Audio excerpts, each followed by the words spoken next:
Hello बच्चों, सभी को गुड इवनिंग। अल्फा इंस्टीट्यूट में आप सभी का हार्दिक स्वागत है। और आज की क्लास में हम लोग सोशल साइंस के 20 महत्वपूर्ण ऑब्जेक्टिव क्वेश्चन को देखेंगे, जो कि हर बार आपके एग्जाम में आता है और इस बार भी पूरी संभावना है कि इसमें से मैक्सिमम क्वेश्चन जो है वो आपके एग्जाम में आएंगे। ये सारे क्वेश्चन आपके बहुत ही इंपॉर्टेंट हैं। इन सारे प्रश्नों को आपको तैयार कर लेना है, बहुत कम प्रश्न है। और दूसरी बात कि अगर आपको इसमें से कोई भी प्रश्न ऐसा है नहीं आ रहा होगा या आपने उस पर सही टिक नहीं किया होगा, तो आप उन प्रश्नों को या तो स्क्रीनशॉट लीजिएगा या फिर आप ग्रुप से जो पीडीएफ डाउनलोड करते हैं अल्फा 10 से, तो आप उन प्रश्नों को दोबारा से एक बार रिवाइज कर लीजिएगा, ताकि एग्जाम में जब दोबारा से वो प्रश्न आए या कहीं पर भी दोबारा से वो प्रश्न आए तो आप उन प्रश्नों को हल कर ले जाए। ठीक है, तो इन सारे प्रश्नों को आपको अच्छे से तैयार कर लेना है, क्योंकि यहाँ से पूरी संभावना है आपकी कि कई प्रश्न यहाँ से एग्जाम में आएंगे। ठीक है, तो आज हम लोग देखते हैं सोशल साइंस के 20 महत्वपूर्ण ऑब्जेक्टिव क्वेश्चन, जिसमें से आपके पास पहला प्रश्न दिया गया है कि जर्मन राइन राज्य का निर्माण किसने किया था। ऑप्शन ए है लुई 18 ने, ऑप्शन बी है नेपोलियन बोनापार्ट ने, ऑप्शन सी दिया है आपके पास नेपोलियन तृतीय ने, और ऑप्शन डी दिया है आपके पास बिस्मार्क ने। किसने किया है? ए बी सी डी में से क्या सही हो जाएगा? जर्मन राइन राज्य का निर्माण किया है नेपोलियन बोनापार्ट ने। अगला प्रश्न आपके पास है राष्ट्रवाद की अवधारणा का जन्म किस घटना से माना जाता है। ऑप्शन ए दिया है आपके पास पुनर्जागरण से, बी दिया है धर्म सुधार आंदोलन से, सी दिया है गौरवपूर्ण क्रांति से, और ऑप्शन डी दिया है आपके पास फ्रांस की क्रांति से। किससे मानी जाती है राष्ट्रवाद की अवधारणा? राष्ट्रवाद की अवधारणा का जन्म किस घटना से माना जाता है? क्या सही हो जाएगा? ऑप्शन डी फ्रांस की क्रांति। फ्रांस की क्रांति कब हुई थी? 1789 ईस्वी में हुई थी फ्रांस की क्रांति। और उसके बाद हम देखते हैं अन्य देशों पर इस क्रांति का प्रभाव पड़ता है। हर देश में राष्ट्रवाद की अवधारणा का धीरे धीरे उदय होने लगता है, और लगभग जर्मन है, इटली है, ब्रिटेन है, ये सारे देश कैसे होने लगते हैं? एकीकृत होने लगते हैं। ठीक है, चलिए अगला प्रश्न दिया है आपके पास लाल कुर्ती टुकड़ी का गठन। लाल कुर्ती, इस टुकड़ी का गठन किसने किया था? ऑप्शन ए है बिस्मार्क ने, ऑप्शन बी है कावूर ने, ऑप्शन सी है आपके पास मेजिनी ने, ऑप्शन डी दिया है आपके पास गैरीबाल्डी ने। लाल कुर्ती संगठन का गठन किसने किया था? तो ये किया था गैरीबाल्डी ने। किस लिए किया था? इटली के एकीकरण के लिए। ठीक है, किसमें योगदान है इसका? इसका तीनों का योगदान किसमें है? इटली के एकीकरण में है। ठीक है, चलिए अगला प्रश्न है आपके पास war and peace. War and peace किसकी रचना है? बार नहीं है, वार है। वार एंड पीस किसकी रचना है? ऑप्शन ए है कार्ल मार्क्स की, ऑप्शन बी है आपके पास टॉलस्टॉय की, ऑप्शन सी दिया है दोस्तोयेव्स्की की, और डी ऑप्शन दिया है आपके पास एंजल्स की। किसकी रचना है? ABCD में से क्या सही हो जाएगा? तो वार एंड पीस जो रचना है वो सही हो जाएगा आपका ऑप्शन बी टॉलस्टॉय की। कार्ल मार्क्स की पुस्तक पूछी जाती है बहुत, दास कैपिटल। ठीक है, ये कुछ पुस्तक किसकी है? तो कार्ल मार्क्स की है, याद रखना है आपको। और वैज्ञानिक साम्यवाद के जनक कौन है? कार्ल मार्क्स है। ठीक है, चलिए अगला प्रश्न है रूस को बोल्शेविक क्रांति का नेतृत्व किया था। रूस की बोल्शेविक क्रांति का नेतृत्व किया था। ऑप्शन ए है केरेंस्की ने, बी है ट्रॉटस्की ने, सी ऑप्शन दिया है आपके पास लेनिन ने, और डी ऑप्शन दिया है आपके पास स्टालिन ने। रूस की बोल्शेविक क्रांति का नेतृत्व किसने किया था? क्या सही हो जाएगा? इसमें सही होगा आपका ऑप्शन सी। ऑप्शन सी सही हो जाएगा। किसने किया था? लेनिन ने किया था। ठीक है, चलिए ऑल इंडिया मुस्लिम लीग की स्थापना कब हुई थी? मुस्लिम लीग की आपसे स्थापना पूछ रहा है। ऑल इंडिया मुस्लिम लीग की स्थापना कब हुई? 1902 ईस्वी में हुई, 1906 में हुई, 1911 ईस्वी में हुई, या फिर 1912 ईस्वी में हुई? बताइए, ABCD में से क्या सही हो जाएगा? ऑल इंडिया मुस्लिम लीग की स्थापना कब हुई? ऑप्शन बी सही हो जाएगा 1906 ईस्वी में। ठीक है, 1906 ईस्वी में हुई। अगला प्रश्न आपके पास है बंगाल विभाजन कब हुआ? क्या कह रहा है, बंगाल विभाजन कब हुआ? ऑप्शन है आपके पास 1855 ईस्वी में, बी ऑप्शन है 1857 में, सी है 1905 ईस्वी में और डी ऑप्शन है आपके पास 1911 ईस्वी में। बंगाल विभाजन कब हुआ? ए बी सी डी में से क्या सही होगा? सही होगा आपका ऑप्शन सी, 1905 ईस्वी में बंगाल को दो अलग अलग क्षेत्रों में विभाजित कर दिया जाता है, धर्म के आधार पर मुस्लिम और हिंदुओं को बांट दिया जाता है 1905 ईस्वी में। अगला प्रश्न है आपके पास, वेदों की ओर लौटो। वेदों की ओर लौटो, इसका नारा किसने दिया था? ऑप्शन ए है स्वामी विवेकानंद ने, ऑप्शन बी है रामकृष्ण परमहंस ने, ऑप्शन सी दिया है राजा राममोहन राय ने, ऑप्शन डी दिया है दयानंद सरस्वती ने।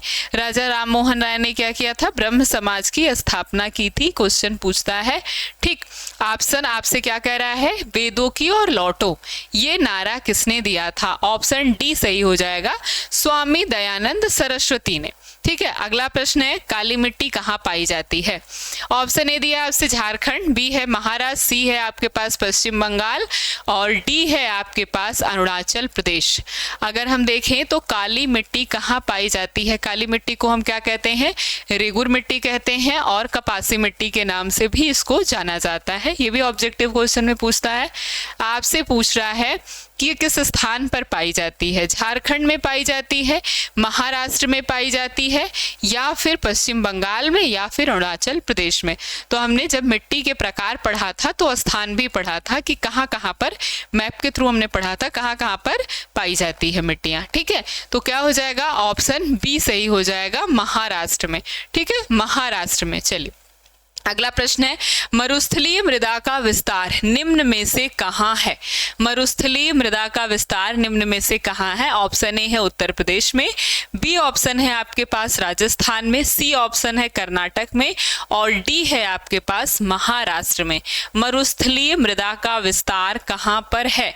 यूपी, राजस्थान, कर्नाटक या फिर महाराष्ट्र? तो हम देखते हैं मरुस्थलीय मृदा का विस्तार हमको कहाँ मिलेगा। मरुस्थल कहाँ पर है आपका? ऑप्शन बी, राजस्थान में है। ठीक, चलिए अगला है, सर्वाधिक वर्षा होती है पूर्णिया में। ऑप्शन बी है आपके पास चेरापूंजी, ऑप्शन सी है कोच्चि और डी है आपके पास मासिन राम। सर्वाधिक वर्षा कहाँ पर होती है? किस क्षेत्र में होती है? पूर्णिया में, चेरापूंजी में, कोच्चि में या फिर ऑप्शन डी मासिन राम में होती है? तो ऑप्शन डी सही हो जाएगा, मानसिन राम में। ठीक है, डी ऑप्शन सही हो जाएगा, मानसिन राम में होती है। अगला प्रश्न आपसे क्या कह रहा है? कर्तन दहन कृषि किसे कहते हैं? ऑप्शन ए है झूम कृषि है, ऑप्शन बी है वाणिज्य पशुपालन कृषि, ऑप्शन सी है निर्वहन कृषि, ऑप्शन डी है आपके पास भूमध्य सागरीय कृषि।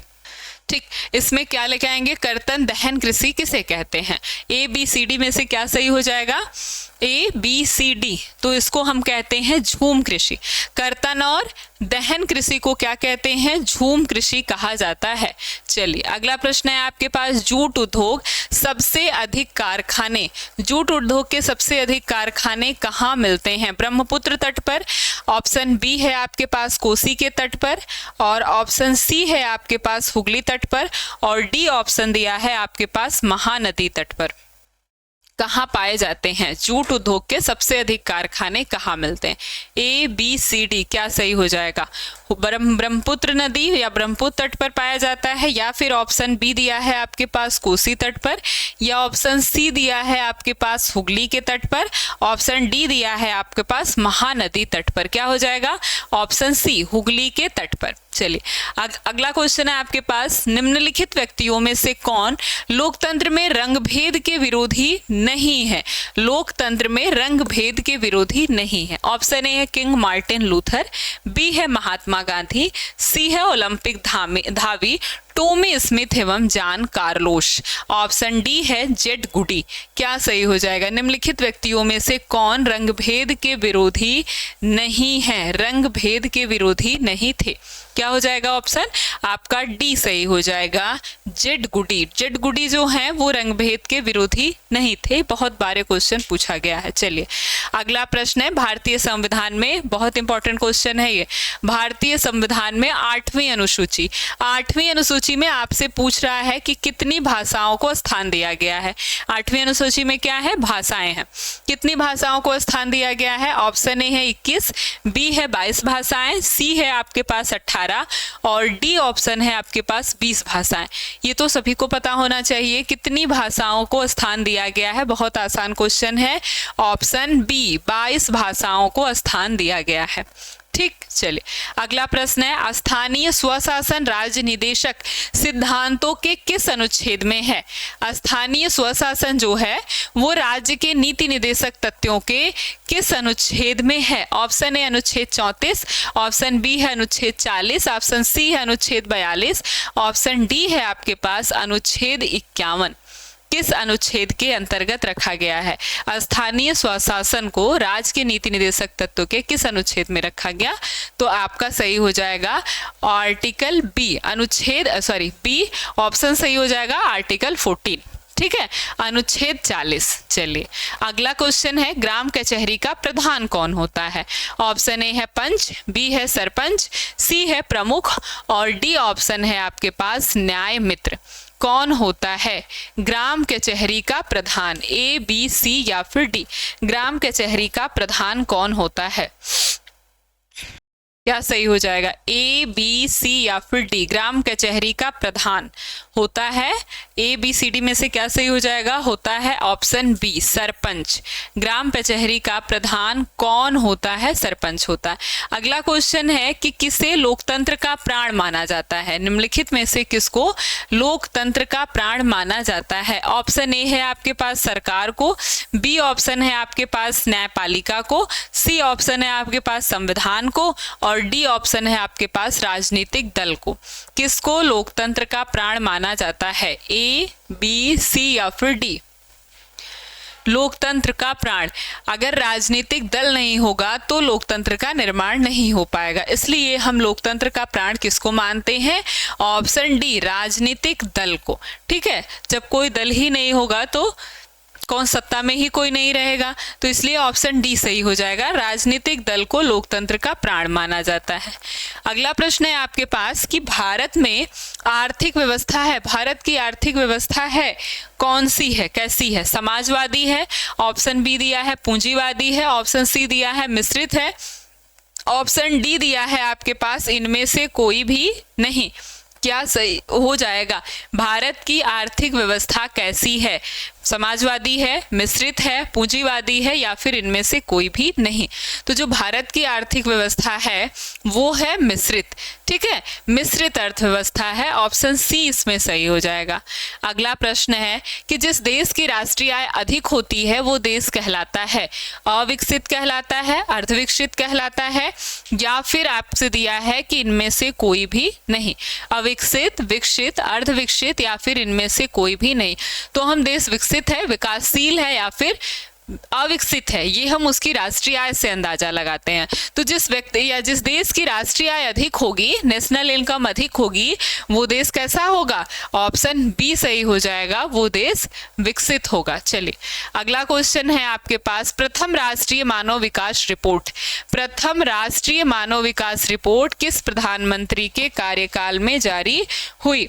ऑप्शन ए है आपके पास इंदिरा गांधी के, ऑप्शन बी है राजीव गांधी के, ऑप्शन सी है अटल बिहारी वाजपेयी के और ऑप्शन डी है आपके पास मनमोहन सिंह के। प्रथम राष्ट्रीय विकास रिपोर्ट किस प्रधानमंत्री के कार्यकाल में जारी हुई? क्या सही हो जाएगा इसमें? ए, बी, सी या फिर डी? प्रथम राष्ट्रीय विकास रिपोर्ट किस प्रधानमंत्री के कार्यकाल में जारी हुई? तो ये हुई थी जारी ऑप्शन सी अटल बिहारी वाजपेयी के कार्यकाल में। ठीक है, अगला प्रश्न है आपके पास, दादा भाई नौरोजी ने सर्वप्रथम राष्ट्रीय आय नेशनल इनकम का अनुमान कब लगाया था? कब लगाया था? ऑप्शन ए है 1868 ईस्वी में, ऑप्शन बी है 1968 ईस्वी में, सी है 1878 में और डी है 1998 ईस्वी में। दादा भाई नौरोजी ने राष्ट्रीय आय का अनुमान कब लगाया था? ये भी क्वेश्चन पूछता है कि सबसे पहले राष्ट्रीय आय का अनुमान किसने लगाया था? ठीक है, तो सबसे पहले किसने लगाया था? इन्होंने ही लगाया था, दादा भाई नौरोजी ने। कब लगाया था? 1868 ईस्वी में लगाया था। ठीक है, भारत की राष्ट्रीय आय का अनुमान 1868 ईस्वी में सबसे पहले दादा भाई नौरोजी ने लगाया था। तो ये क्वेश्चन भी पूछता है कि किसने लगाया था, दादा भाई नौरोजी ने। ठीक है, सबसे पहले किसने लगाया। अगला क्वेश्चन है आपके पास, गरीबी के कुचक्र की धारणा किसने दी। ऑप्शन ए है अल्फ्रेड मार्शल ने, बी है किन्स ने, सी है आपके पास पिगू ने और डी है आपके पास रैगनर नर्क्स ने। किसने गरीबी के कुचक्र की धारणा किसने दी है, ए बी सी या फिर डी। क्या हो जाएगा, ऑप्शन डी सही हो जाएगा, रैगनर नर्क्स ने दी थी। गरीबी के कुचक्र की अवधारणा किसने दी, रैगनर नर्क्स ने दी थी। ऑप्शन डी आपका यहाँ पर सही हो जाएगा। ठीक है, तो इस तरह से आज के जो आपके ऑब्जेक्टिव क्वेश्चन थे वो समाप्त हो गए।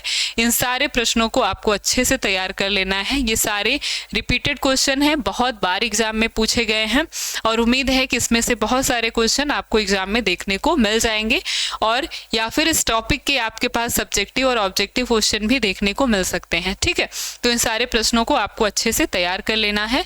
ये क्वेश्चन जिस भी लेसन से हैं वो लेसन भी आपका बहुत ही इंपॉर्टेंट है। ठीक है, तो चलिए फिर मिलते हैं अगले वीडियो में।